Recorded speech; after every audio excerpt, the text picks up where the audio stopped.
हिमालय के ग्लेशियरों पर हाल के वैज्ञानिक अनुसंधान का महत्व दर्शाया गया है। यह अनुसंधान सैटेलाइट इमेजिंग के माध्यम से किया गया है। यह अनुसंधान ग्राउंड स्टडीज के माध्यम से किया गया है। यह अनुसंधान हिमालय के ग्लेशियरों के बारे में नई जानकारी प्रदान करता है। हिमालयी ग्लेशियर पिछले कुछ वर्षों में तेजी से पिघल रहे हैं। ग्लेशियरों के पिघलने की गति में वृद्धि चिंता का विषय है। बर्फ की मोटाई में कमी एक स्पष्ट संकेत है। छोटे ग्लेशियर गायब हो रहे हैं। यह पर्यावरण पर गंभीर प्रभाव डाल सकता है। ग्लेशियरों का संरक्षण आवश्यक है। ग्लेशियरों के पिघलने का नदियों पर सीधा प्रभाव पड़ता है। पिघलने से नदियों के जलस्तर में बदलाव होता है। यह पानी की उपलब्धता को भी प्रभावित करता है। बढ़े हुए पिघलने से शुरू में जल स्तर बढ़ सकता है।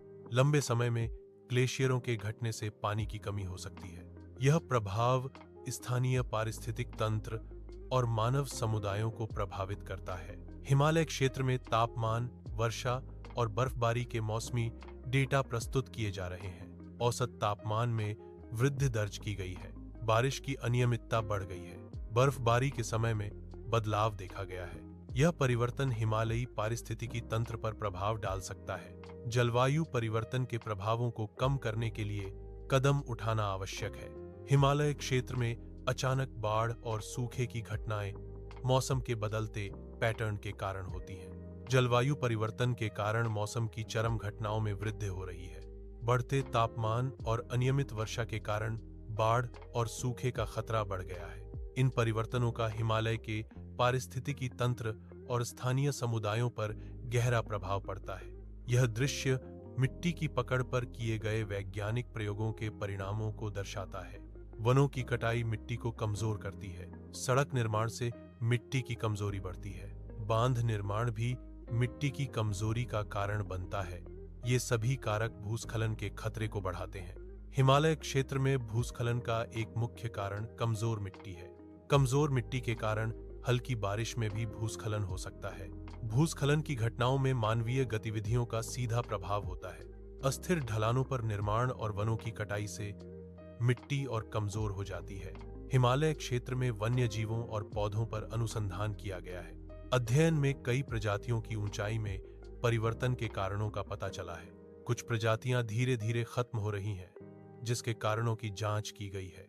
अनुसंधान के निष्कर्ष जैव विविधता संरक्षण के लिए महत्वपूर्ण है। यह अध्ययन हिमालयी पारिस्थितिकी तंत्र की जटिलताओं को समझने में मदद करता है। जलवायु परिवर्तन और मानव गतिविधियों का जैव विविधता पर प्रभाव भी मूल्यांकित किया गया है। प्रजातियों के प्राकृतिक वातावरण में परिवर्तन के कारण होने वाले प्रभावों को दर्शाता है। यह जैव विविधता पर जलवायु परिवर्तन के प्रभावों को उजागर करता है। जलवायु परिवर्तन प्रजातियों के प्राकृतिक वातावरण को बदल रहा है। यह परिवर्तन जैव विविधता के लिए खतरा है। वैज्ञानिक अनुसंधान प्रयोगों और रिपोर्टों के माध्यम से स्थापित तथ्यों पर आधारित है। यह सुनिश्चित करता है कि निष्कर्ष केवल अनुमान नहीं है। वैज्ञानिक अनुसंधान ठोस वैज्ञानिक प्रमाण प्रदान करता है। यह प्रमाण वैज्ञानिक विधियों और प्रक्रियाओं के माध्यम से प्राप्त किया जाता है। वैज्ञानिक अनुसंधान के निष्कर्षों को दोहराया और सत्यापित किया जा सकता है। यह विश्वसनीयता और सटीकता सुनिश्चित करता है। हिमालय को नुकसान होने से पूरे भारत पर गंभीर प्रभाव पड़ सकता है। समय पर कदम न उठाने से पर्यावरणीय समस्याएं और बढ़ सकती हैं। हिमालय के नुकसान से प्राकृतिक आपदाओं का खतरा बढ़ जाएगा। जल संसाधनों पर नकारात्मक प्रभाव पड़ेगा, जिससे कृषि प्रभावित होगी। पर्यावरण संरक्षण की तत्काल आवश्यकता है ताकि हिमालय को बचाया जा सके।